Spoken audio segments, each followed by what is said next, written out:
Madam Chairman, go ahead. Yes, thank you. Good afternoon. This is the CARES Act Steering Committee meeting. I would like to call the meeting to order. I have taken roll and all the members are present. Thank you. Well, thank you, Madam Chairman, and it's my pleasure to extend a greeting to everyone as well. And in this room, we have Representative Lane Jean, we have Representative Fred Allen, as well as some of our distinguished staff as well, but those are the members of the committee. I think I covered everybody. But we have a special guest today, Congressman French Hill. And Congressman Hill has not only a great financial background, but he serves on the key financial committees in Congress. And the leadership asked him to serve on the CARES Act steering group from a Washington perspective, helping to shape the guidelines. And so he's probably as deep into the weeds on this as anyone. And he's agreed to come and share a few thoughts from the federal perspective. And Congressman Hill, you're a great friend to do this, and your guidance on this is really important. This steering group that you'll be speaking to, we're focused on the CARES Act funding that came to the state, $1.2 billion. Obviously, there's a lot of other money flowing, but which is important for us to be aware of. But that's their focus, and I'm glad to say that they are tight-fisted. They're careful about how they spend the money because they realize it's not just federal money, but it's our money. And thank you for guarding us so carefully, but helping us through this. So with that, Congressman French Hill. Thank you. Thank you, Governor. And first, let me say thank you to the Governor for his steady leadership during these dramatic and traumatic days that we've experienced over the last few weeks. I'm grateful, Governor, for your tone and your approach, and of course, share the appreciation of all of our citizens for the tireless efforts of Dr. Nate Smith, Dr. Greg Blexo, A.J. Gary, Mike Preston, and all the cabinet members and their staffs working so tirelessly to deliver timely and quality advice for our state. Likewise, let me thank the General Assembly for their leadership in collaborating with the executive branch in fighting COVID-19 and making the difficult decisions about spending priorities during this period of economic stress. I've long admired Arkansas's capable financial stewardship following the negative economic impacts of the 2001 recession, the attacks of 9/11, and during the 2008-2009 financial crisis.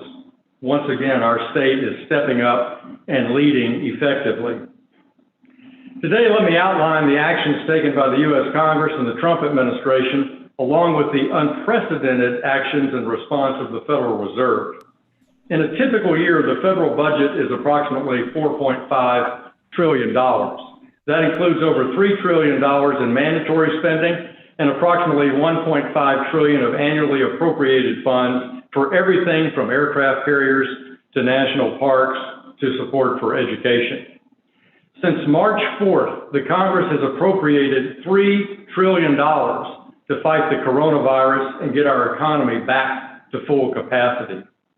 In other words, across 4 bills in just 8 weeks' time, we have appropriated 60% of what the Congress normally appropriates for a full fiscal year. Further, the Board of Governors of the Federal Reserve System, using powers under Section 13(3), has the ability to leverage $450 billion in appropriated funds to the U.S. Treasury to inject an additional $4.5 trillion of liquidity into our economy. Thus, between the direct appropriations and the extraordinary efforts of the Federal Reserve, we have the capacity to inject $8 trillion into the American economy, nearly 60% of our annual gross domestic product. And Arkansas is directly benefiting.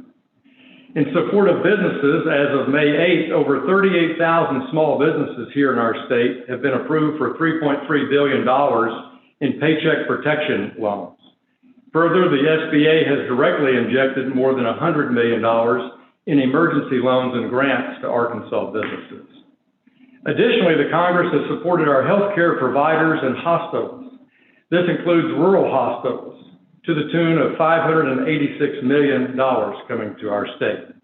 This represents a substantial initial contribution, but there is more to come for our health systems. In education, the Congress has forwarded to Arkansas $128 million for our education department for K through 12 purposes. As to higher ed, over $120 million has been provided to our colleges and universities, including $60 million directly for our students. Additionally, the CARES Act forwarded to our governor approximately $30 million in discretionary emergency relief funds for use in education. It would be important to look at gaps in the Department of Education, Federal Department of Education impact for our campuses. I'd particularly invite your review and consideration of our smaller schools, aiding many disadvantaged students, including our well-regarded and well-recognized historically Black institutions. All told, out of the $3 trillion in appropriated funds, over $700 billion is coming directly to the states and localities. Of course, today, you have the important responsibility of advising our Chief Executive and the General Assembly on the use of $1.25 billion of these funds. As you consider uses for this fund, please keep in mind that our cities and counties have incurred significant expenses in fighting COVID. Cities and counties have helped school districts, declared certain positions essential, incurred increasing expenses related to keeping their staff healthy and intact, dealt with challenges regarding county jail facilities, and maintained vital emergency services.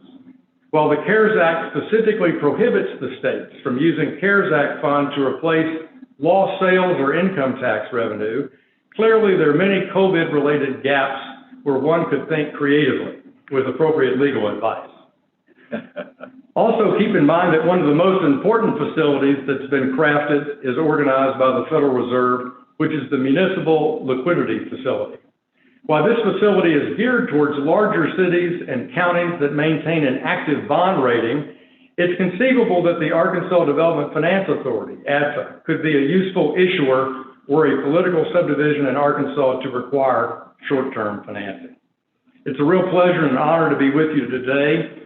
I'm grateful for the invitation, Governor, to address the committee. Together, please know that your federal delegation is at your side, both of the committee and at your side, Governor, and that of the General Assembly, as we work together to get our families back to work safely and get our economy back to full capacity. And I'm happy to be here today, and if there are any questions, I'd be happy to address them. Thank you. Thank you, Congressman Hill, and I would like to turn the floor open to have any questions. I know your time is limited and we've got other business, but we do want to have an opportunity for questions. And I want to just reiterate that both Congressman Hill, but the entire delegation has been very responsive. We have a good line of communication. I know there's additional legislation that's being worked, and we look forward to seeing what the results of your labors are. But with that, Madam Chairman, is it all right if I turn it over for questions, or any questions for the Congressman? Right here in the room, Representative Jean. Thank you, Governor. Congressman, you mentioned cities and counties, and there's a lot of talk in Washington on the House and Senate side. What do you anticipate, what kind of bill would come out of Congress helping our cities and counties? Because that's something that's on our mind on the local front.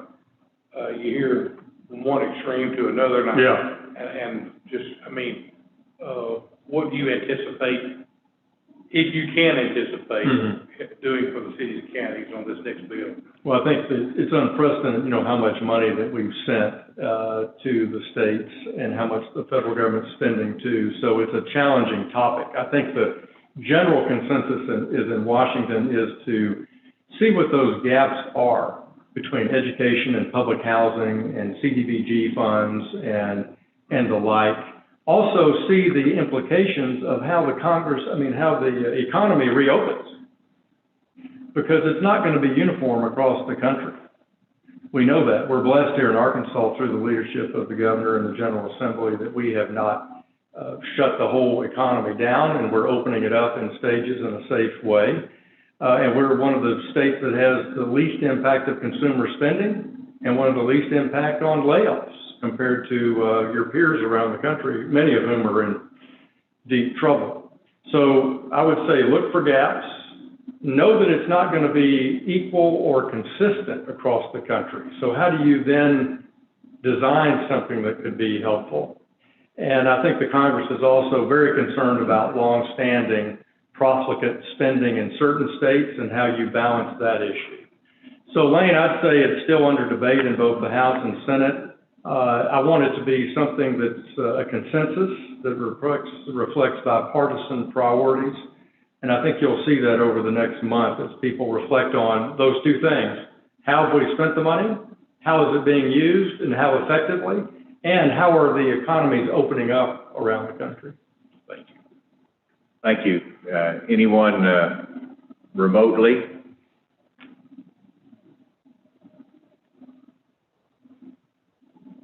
Hi, this is Senator Irvin.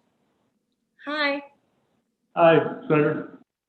Thank you so much, Congressman Hill. I just want to personally thank you for all that you have been doing and our entire congressional delegation. They have been so available and present for those of us who are trying to work through issues with our constituents, especially through the SBA program and the PPP program.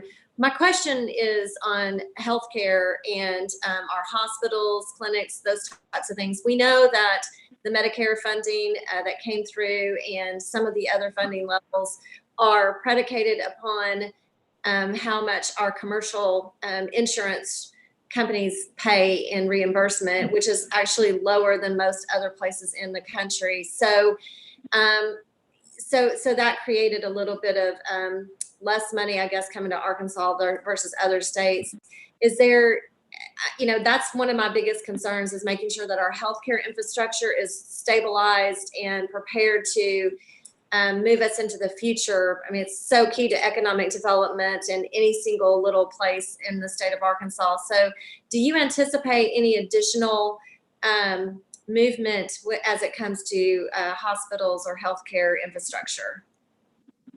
Well, Senator Irwin, thank you for the question. I do. I think about maybe 70% or so of the hospital-related appropriations have been made. There'll be more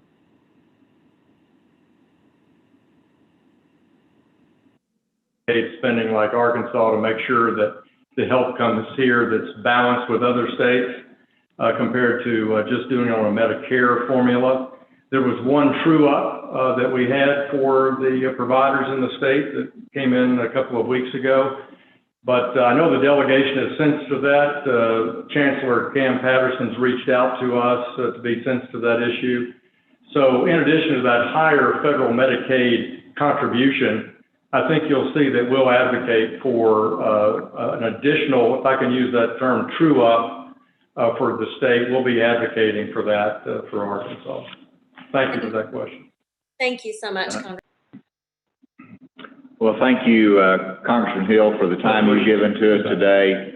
And with that, let us know how we can be helpful to you. You bet. Thanks for the time. Madam Chair, thank you. Thank you. Take this.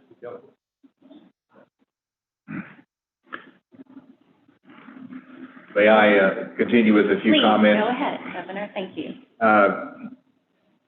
And I'm aware that we have people who are listening, but I'm speaking, of course, to the steering committee today.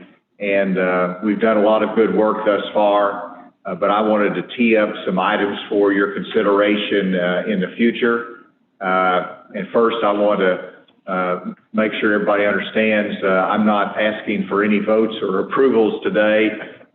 We all understand the need for advanced information and to have some thought and consideration into the decisions that are made.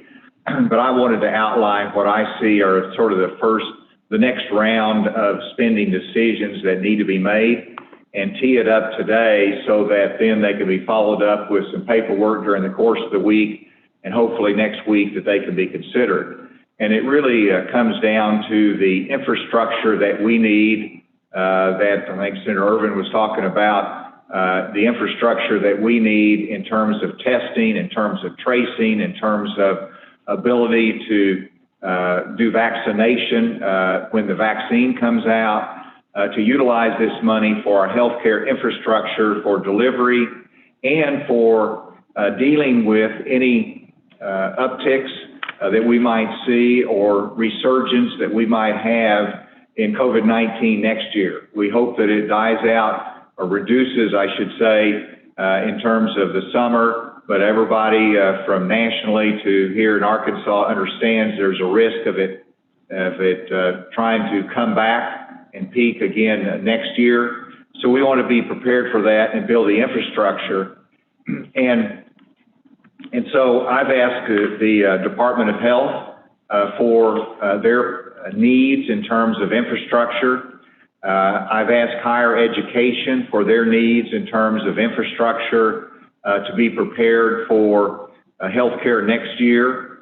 We know that we need an antibody testing capability in Arkansas, and so I've asked UAMS and the Department of Health to look at that as to how they can partner together. And then we have other requests comes in that I'll touch on toward the end, but I wanted to deal with these three items here for a moment from the Department of Health, higher education, and UAMS, Department of Health antibody testing infrastructure. Those three items there, to me, form the important part of our capability for next fall to be ready for school, to be ready for whatever might happen in terms of COVID-19. So in terms of the Department of Health, I believe Dr. Smith might be on the line, but most importantly, he's going to be available next week to answer questions as well as cover the specifics during the course of the week. But they have asked, and please understand that the numbers that I'm giving you have not been fully vetted yet. We've got some more work to do on these, but I wanted to give you some ballpark numbers on these. In order to do the testing and the contract tracing, they're going to need personal protective equipment because that's involved in the testing process, $2 million. Laboratory testing equipment and supplies, $9 million. Contact tracking capability, which is primarily personnel, $20 million. IT equipment, hardware and software, $4 million. A quarantine facility as needed, $1 million. The vaccine administration is estimated at $30 million, and there's some miscellaneous items in there as well that would take another amount of money. That totals over the next 12 months about $71 million that would be needed. Now, I've asked the Department of Health to put this in written form that can be submitted to you during the course of the next week so that you can evaluate and that we can consider down the road. But to me, this is so critical that we have the personnel for the contact tracing that's needed. We have the laboratory equipment. We have the PPE that's available. We have the build up our IT infrastructure that is needed as well. And of course, we hope for a vaccine because we're going to have to do all of this until we get a vaccine. But the vaccine we want to be prepared for as well, the infrastructure to administer that vaccine quickly and efficiently when it comes up. And we need to fund that investment now. Dr. Smith, are you on the line? He is. He may need to unmute his line. He does not have audio. All right, that's fine, because that's... Can you hear me, Governor? I'm here. All right, Hi. you're here, Dr. Smith. But let me just invite you to we want you to be here next week to answer more detailed questions after everybody has a chance to look into this in more detail. But do you have any additional comment that you want to make in reference to this investment that we're asking? Well, thank you, Governor. I think the three largest parts of this request have to do with laboratory testing, which I think you all know is critical for us being ready for the fall, pretty much regardless of what happens. Second is contact tracing, case investigation and contact tracing. which I think you also understand how important that is for us to get this under control, keep it under control, keep a spike from becoming another outbreak. And then the third, of course, is aspirational, the hope that we'll have a vaccine, and that will be hopefully our best solution for tackling this, and that will not be this fall, but it will be later. We did want to have that out there, so we're ready for it. All right, thank you, Dr. Smith. Let me go on to the outline, and again, thank you so much. In terms of the vaccine administration, I want to look at that more carefully in terms of the timing of it. I know that we need to invest in it, but I want to make sure that we want to be ready. I want to look at the type of infrastructure that's needed and when that investment needs to be made. The second part of it is in higher education, and Dr. Bobbitt will be prepared along with other representatives of higher education next week as needed. But the design and the concept is that we will be able to build a testing capacity for higher education that will be available across the state. For example, we'd be asking for 5 testing sites that serves the entire state in terms of higher education. They would be partnering with UAMS, which would include UAMS Northwest and the regional campuses. That would allow rapid testing of our college students, our personnel, if we had positive test or a potential outbreak in a campus, that we could go in and we could test comprehensively, where we could do the contact tracing, and that's part of it as well as the cleaning and the deep cleaning that is needed to allow education to continue. And part of that would be 5 labs that would allow for the disinfection of rooms and deep cleaning if there's a positive test identified. And this design is that this would be partnered with UAMS, the Department of Health, and this would be available and centric to the 2-year campuses, the 4-year campuses all across the state of Arkansas, but it allows a quick response for our students and for our faculty, because that's the only way we're going to be able to effectively have safe campuses and to continue education next year.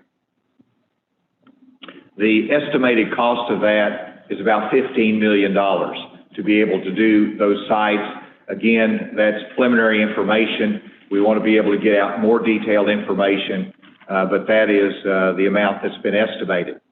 The third part of the infrastructure that I wanted to mention today is another partnership between UAMS and the Department of Health, which would be on antibody testing infrastructure.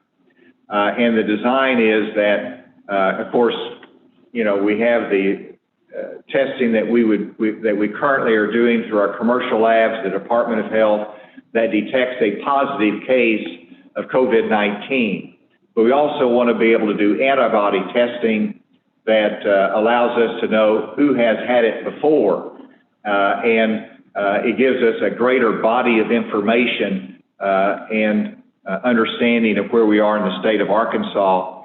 So the design is that we would have this antibody testing capability that would allow us to do 3,000 tests per day.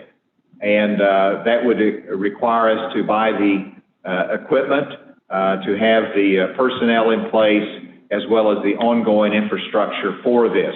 I'm still waiting a specific cost estimate on that, so I don't want to speak out of turn on that right now. And so with that, let me ask Dr. Smith once again on those 2 other items that I mentioned, the higher education and the antibody testing, if you had a comment on that. I think both of those are, thank you, Governor. Both of those are critical for our response. In terms of the higher education, having the ability to rapidly respond and test, I think will be very, very important for colleges and universities coming back into session in the fall. And they would work very closely with us, but give them the capacity to respond very quickly. As far as the antibody testing, that will be very, very important. One, for us to have that ability in the state to have a test that we're not dependent on outside resources for, developed by UAMS, but then also to have the information in a systematic way, understand how COVID-19 has spread through the state and how many people actually have been infected. That will be critical information for us to have, in addition to all that we're learning in the process of responding right now. Thank you, Dr. Smith. And so, ladies and gentlemen on the committee, these are the 3 items that we hope to get to you in more detailed information and then can be considered at your next meeting next week, Madam Chairman. And I think it'll take us a couple of days still to put the exact information together for you to review. So don't expect it tomorrow. I think we got a little more work to do, but I did want to outline this to you today to give you as much advance notice on this as possible. Then let me quickly mention just a couple other items that have come in that should be on the agenda further down the line. One of them is Arkansas PBS will be putting in a request because as we learned in K through 12 education that when we went to online, we had to depend upon Arkansas PBS because a lot of our rural areas did not have the broadband internet capacity to allow the online education in the students' homes. And so PBS supplemented that, but we realized they didn't have the coverage all across the state that we thought, or I guess they knew it, but we sure know it now. And so there's areas, particularly down in Texarkana area, I'm not sure if that's Magnolia, but in the corners of the state, they didn't have coverage, and this would give them the capacity to build that infrastructure so they could cover the entire state for that online education. Next would be, I had a request from the Emergency Management Society, that is our ambulance services, our EMT providers that are out there that would like to make a case that they can have some compensation for their service providers during this time of COVID-19. They estimated that cost would be $9.1 million. We're looking for more details on that, but they'll be wanting to make a presentation to you at some point. There's other items that we all know that is out there. Just a little bit of food for thought is that, you know, you approved and the General Assembly funded through appropriation bills $147 million for Open for Business grants. And I just looked at what should be used for economic assistance, and this is just my thought on it. But of the $1.25 billion, I think it's appropriate to say 25% of that as a minimum really should be used for economic assistance. If you did 25%, that allows you another $164 million that can be used for additional economic assistance down the road. I'm giving it a lot of thought. I know others are as well. A lot of ideas have come in, but I just wanted to put that as long-term thinking and planning for you. And then finally, obviously, the broadband necessity that we have in the state will be something that we'll be talking about in the future as well. With that, I know I took a little bit of time. Let me stop and see if you have any direct questions to me before I turn it back to the chairman, and you can go on with your business today. I believe that Representative Allen. Representative Allen. Thank you. You mentioned PBS. Do you know exactly how much money they'll need to build the infrastructures to be covered across the state of Arkansas? They estimated at $11.5 million. Again, that hasn't been vetted. I'm not saying that's something I support, but that is an estimate that they have provided to me. Thank you. I see a hand raised. I think that's Senator Irvin. Yes. Yes, thank you. Thank you, Governor Hutchinson. I really love what you have laid out here. My question is, on the vaccine. So that would be by an investment that we would make. So will we be able to, quote, spend that money and put it away for when we have a vaccine? How would that work? Would we be able to do that within the guidelines? Because I know we have to spend the money by a certain date, but if there's not a vaccine, how do we kind of jump through that hoop? Does that make sense?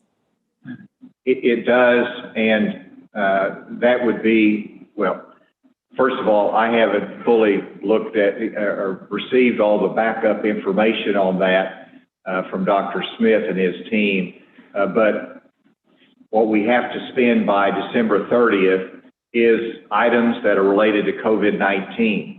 So if we bought equipment, if we put personnel in place that are related to COVID-19 and we spent that by December 30th, then that would fit easily within the guidelines. So it would be equipment, it would be infrastructure, it would be personnel. And let's go ahead and leave it at that now, because I know that there's going to be a lot of questions on this, and I think it would be probably something that Dr. Smith would need to answer, but I'd rather him wait till next week to answer some of those questions in detail. Sure, thank you.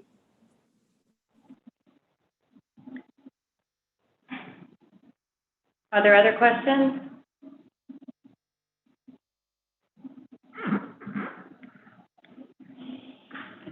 I think we're good, so I'm going to turn it back to Madam Chairman. Do you want to sit here, or they're going to turn the camera to you, I think. Thank you all again very much today. Thank you, Governor. Thank you, Governor. Thank you. Thank you.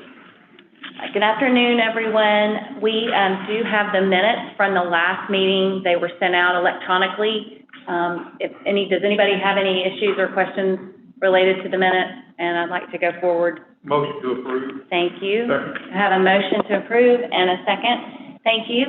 All in favor of approving the minutes, say aye. Aye. Thank you. None opposed? Thank you. The minutes have been approved. And we appreciate the governor speaking with us today. As you know, we do need to discuss the allocation of funds. One thing that I wanted to share with you, the governor spoke about this today, and if we include his 25%, I just wanted to show, I've got a little graphic here. I don't know how well you can see my picture. This shows what we have spent in, or what we've allocated is in blue. Thank you. And what is not allocated is in orange. So that should help you to see that we have a number of dollars, a good 57% that's not yet been allocated. So I think that's very good for the committee to know. So we do have a lot of work ahead of us. Thank you. The 43% is over 537 million, and the 57% is over 712 million. Thank you. So I know that the governor has given us some things to discuss and look at today, some things that he's told us today about some things that we will want to discuss and potential proposals that we will receive next week. We should get those prior to the meeting, so we'll have time to review them related to the Department of Health, the higher ed, the antibody testing, lab testing, and UAMS. So if anybody doesn't have any other questions, I'd like to go on with the agenda items due to our time capacity. One thing is, I may have missed it, did the pie chart you just showed, that included the 25% he just talked about, or didn't include it?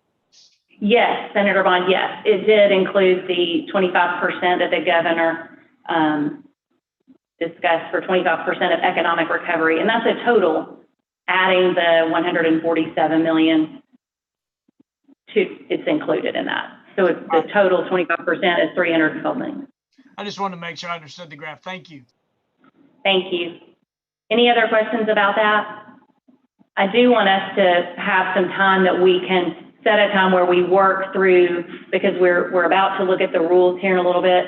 to look at the allocations, and we need to work through that and really consider either percentages or dollar values. We need to decide how we're going to come up with those decisions. I really like receiving direction from our governor. I think some of these pieces of information we will need to come up with after reviewing the issues themselves. Potentially we'll have to hear proposals in order to make those determinations.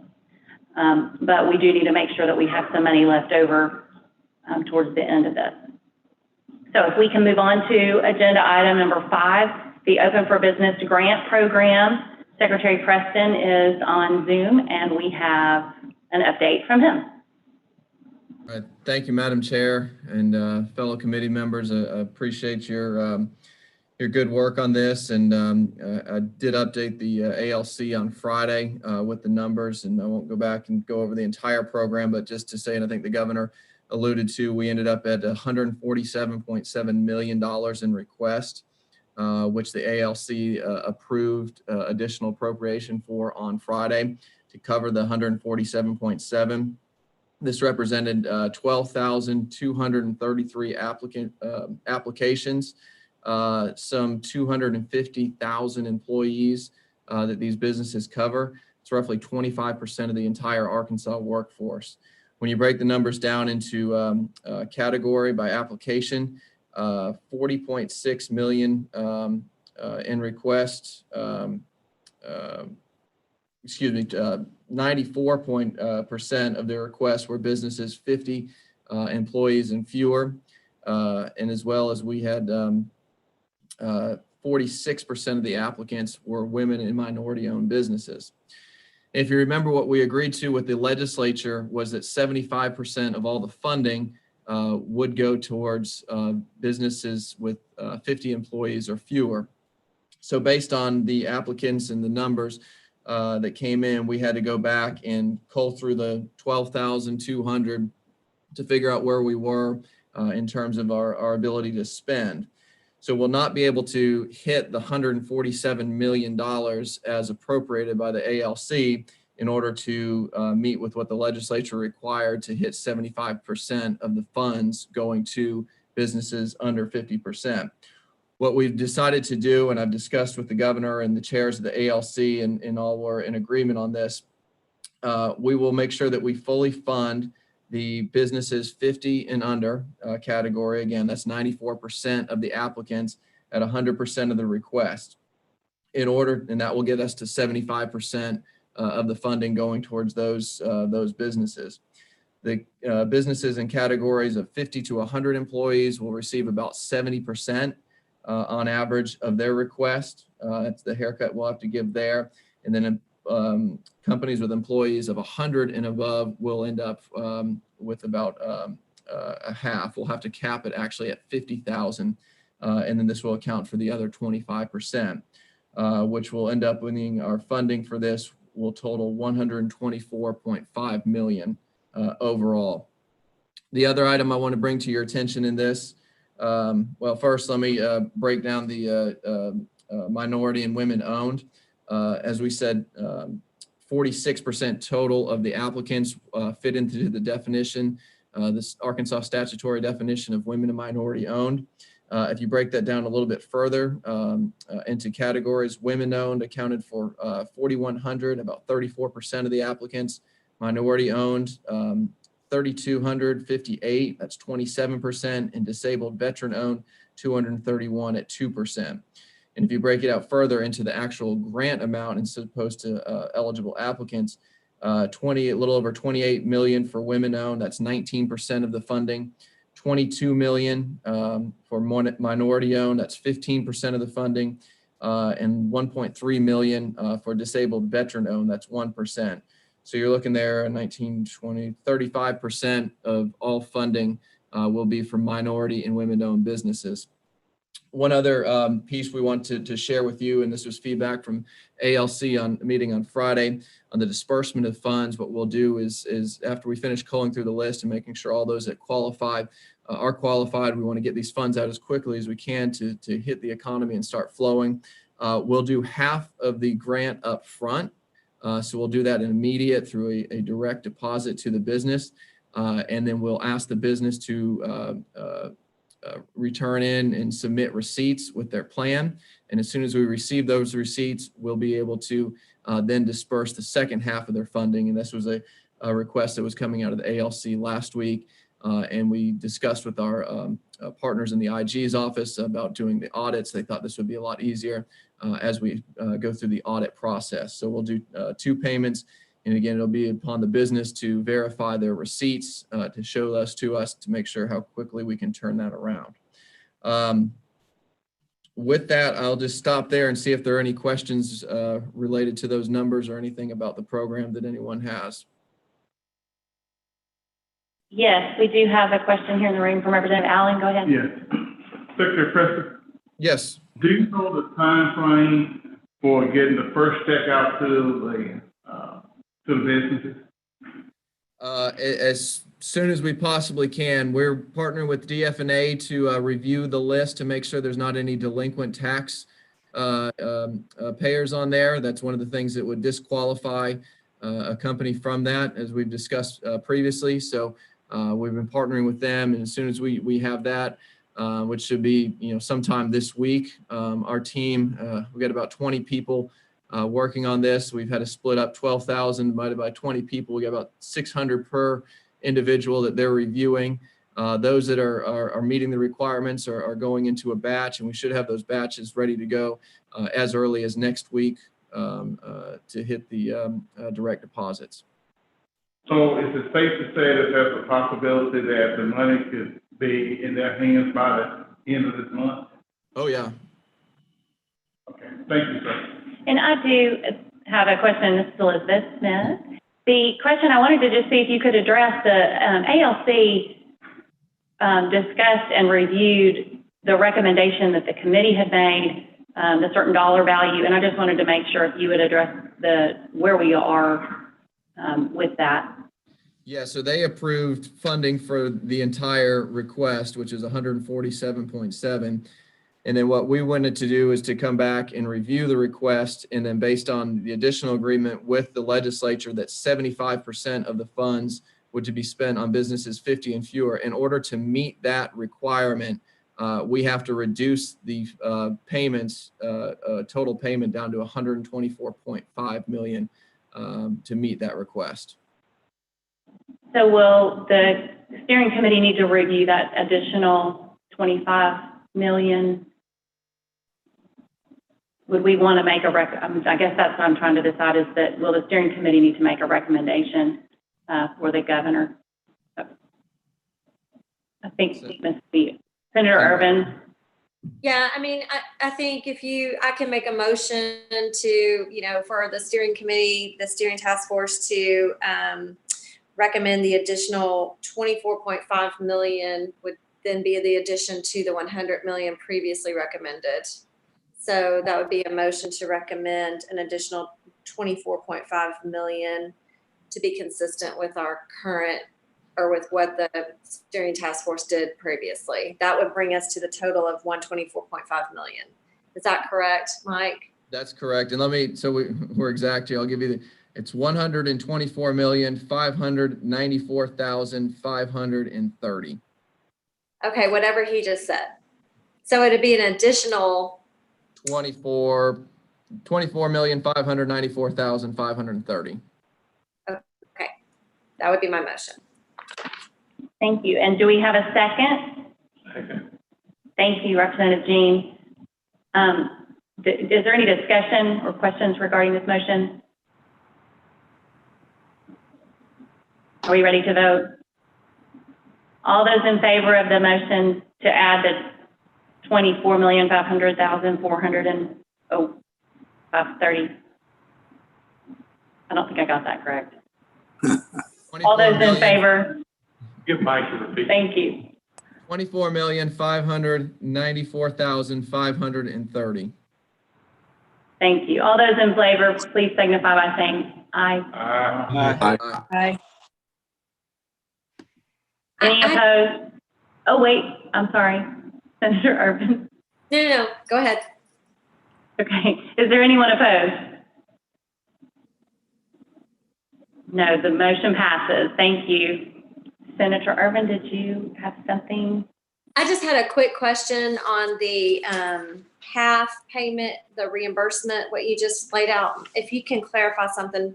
So you're going to do half of the grant up front and then ask for the receipts. Will the receipts, then will you send out additional payment based on the receipts, or will the receipts be for what was already given in the initial half of the grant? Does that make sense? Yeah, that's a good question, and it's both. So it'll be to verify what it was spent for, and then we'll ask for what the additional funds will be planned to spend on, or if they've already spent all of it and they're saying, here's proof of my receipts for everything, then we'll be able to verify that and then give out the second half of the funds as well.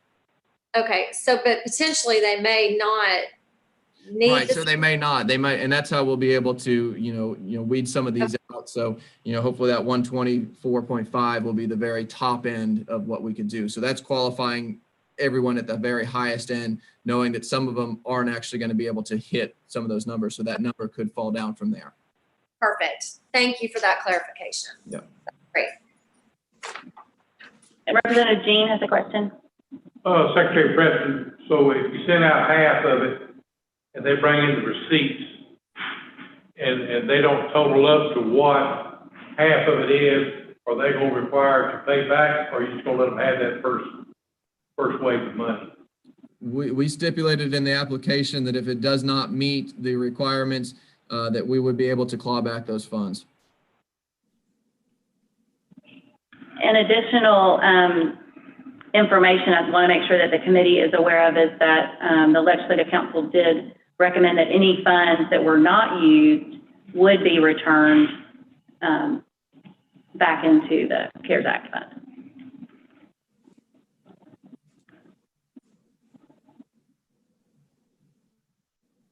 Any other questions for Secretary Preston? I'm sorry. Okay. Thank you. Thank you all. The next item, thank you so much. The next item we have on our agenda is the rules of procedure revised after our meeting from last week. Senator Missy Irvin has those, and I just wanted to say thank you to Senator Irvin for working so hard on these rules prior to the meetings with the Bureau of Legislative Research, with the whole group, and then even after our meeting last week to work with all of us to review the presentation that the governor had made and review the wording and make sure we all understood where we were. So I really appreciate it. I think this is a good set of rules, and I'd like to give you the floor to present those.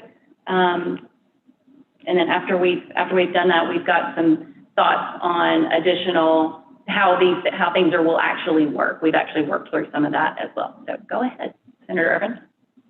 Thank you, Madam Chair. And I just want to extend my gratitude to you personally, because you were texting me and we were emailing all weekend long together. And so just for the members of the committee to know that we did a lot of work via text and email all weekend long and phone calls. So just appreciate you, Madam Chair, for all of the, every single word that we looked through. It was important. And so we made those changes, and I'd be happy to answer any questions. Does the committee have any questions related to the changes or the rules? I don't see any questions. I think, do we have a motion? Oh, Secretary Walther has? Secretary Walther, were you trying to speak?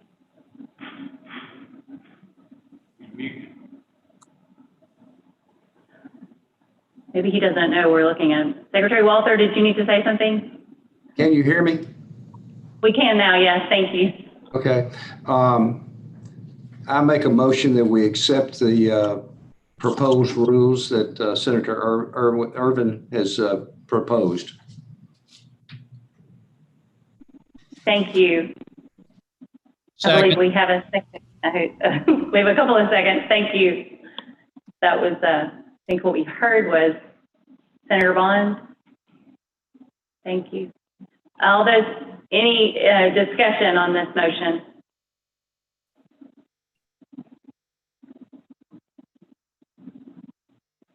Okay, I don't see any questions. No one's raising their hand. Are we ready to vote? All those in favor, say aye. Aye. Aye. Any opposed? No. No opposed. Thank you. The motion passes. Now we have rules. Rules of procedure. I really appreciate that. This is going to be very helpful for our committee. I did want to let you know of a couple of points related to the rules that we have worked on. In section 3, we do have the requirement for all requests to be submitted in writing, including specific types of documentation. We need an economic impact, the items that would be requested, or the information, any information related to the request. What we're going to do, we have already, the committee has already approved a process for state agencies to go through to make requests. And so what we're going to do now is to review a process, create a process for non-state entities requests and how that's going to come through. And I'm working with the Department of Finance and Administration through the executive order. They were asked to staff this committee, and I will work directly with them to make sure that we can get a process laid out. I will bring that process to the committee. I do want to be absolutely transparent so that you guys know, everybody knows what's going on, but I think it'd be a little cumbersome for all 15 of us to go through the ins and outs of how these requests will be received. Is that okay, everyone? Okay, good. The other thing that we talked a little bit about last meeting was the public comments. And we do have public comment, the opportunity for public comment in our rules of procedure. We will need to set up an actual process for that, either a web link or an email or something like that, so that we can receive requests. We have 3 different types of public interaction that we will have. One would simply be public comment related to the proposals that we are going to be looking at, and we want to give people the opportunity for that. So we'll set up a process for that. The other public comment discussion would be the opportunity for if someone from the public had a proposal, we would definitely want to allow them the opportunity to come and speak to us if we had any questions related to that proposal. So those will be a little bit different. And then thirdly, if we have a person in the public or even in the state who has an idea for how to administer the funds, if they have some thoughts on that, we would like to be able to bring those forward and receive that, even if they may not be the recipient of those funds, but if they see a need or if they have an idea for how we could administer the funds, we want them to have the opportunity for it. So Bill Gossage has kindly agreed to look into the process for how we can work through the receipt and dealing with that, and I'm sure we'll be working on that and let you know how that goes. Any questions about that items that I brought up?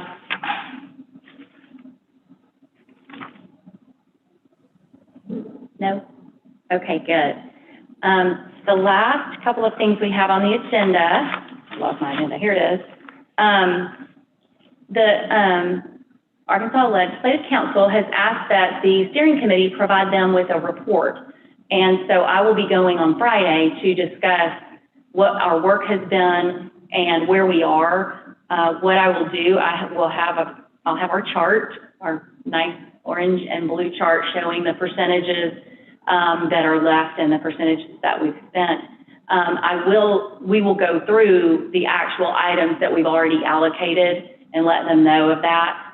In our rules of procedure, we have listed out areas for allocation, and so we will discuss that with them. Obviously, we have nothing other than what we've already allocated, and the governor's request for 25%. So really, that's kind of where we'll be with that. Is there any anything from the committee that you would like in addition to that for me to say or do? No? Okay, Well, thank you. Oh, yes, Senator Bond, please. Yeah, Will Bond. Just to say, I think, and Senator Irvin and I were in a meeting today, I think a lot of legislators, and I don't know if it's our committee's responsibility to do that, but from DFNA, which I think they're working on it, the legislature wants to have a document that shows, if possible, the money that's coming in from the federal government in all different ways, not just the 1.25 billion. It's not really your responsibility, but, and then if that's coming into DHS or higher ed, and then how much and what restrictions are on that money, because there is a lot of confusion amongst everybody. And I think the legislature of what pots of money have been allocated, what has strings attached, and what's available, and trying to set up these priorities. I know it's not this committee's necessarily responsibility, but I think the legislature, you may get a bunch of questions about that. And so if DFA Yes. have that ready, I think we ask for it on a weekly basis do. now, but yeah. Yes, I in fact was with DFNA earlier today, and they are working on that. Jake Fleet actually has a huge spreadsheet. And that's something I meant to address with the committee. So the dollars that we have, the $1.25 billion, relates to the Coronavirus Relief Fund, which is within the CARES Act. So when we talk about CARES Act funding, a lot of times people will say CARES Act funding, and they think we may be talking about something different than the 1.25 billion. But as a committee, we do need to be aware of that, and so I do appreciate you bringing that up. DFNA has been working to review all of the dollars that are coming in. Congressman Hill talked about a lot of the funding that is being received. So what we want to make sure of is that if there is a need, that the Coronavirus Relief Act, the $1.25 billion that we've been asked to review and make recommendations on, if there is a need that can be addressed through this recommendation, we would like to be able to do that. If that need is already being met, then you're right, Senator Bond, I think that's what you were going to, is that we would not address that need twice.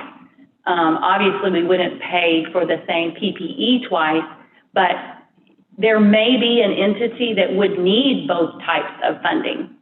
So it's not to say that one entity, if they received from the other part of CARES Act, that they would not be able to receive from us. But we will be looking at that, and we will want to make sure that we are fair and that we are able to reach the needs of the state of Arkansas. Thank you. So DFNA is working very hard to assess that and to provide all that information to us, and we will be receiving that as well. Something else that I would like to make sure that I do for the committee is each week after we've gone through, when we begin to allocate and we're an additional dollars, I like to be able to give you guys a spreadsheet showing exactly what funds we have allocated and in what categories. Now that we've been looking at areas of allocation, does this fall under education, or does this fall under public health? Does it fall under broadband, or something to reserve for the future, taking care of the virus and vaccinations? Okay. And with that, our next meeting is going to be here next Wednesday at 4, if that's okay with everyone. I hope you're available. Does that conflict with any of the legislative duties for the 6 of y'all that you know? Maybe the 20th. It will be the 20th, that's correct. We are trying to have these, we initially thought we would be meeting every other week, and we would do that on Wednesdays at 4, but it's looking like we're needing to meet weekly right now. I think probably towards the fall, we will not meet as often. We'll continue to meet by Zoom. It works out really well to comply with social distancing to do that, but if you're unable to get on the Zoom, then we've made space here in the room, and this has worked out. I appreciate it. Anybody have any questions or anything in closing before we conclude?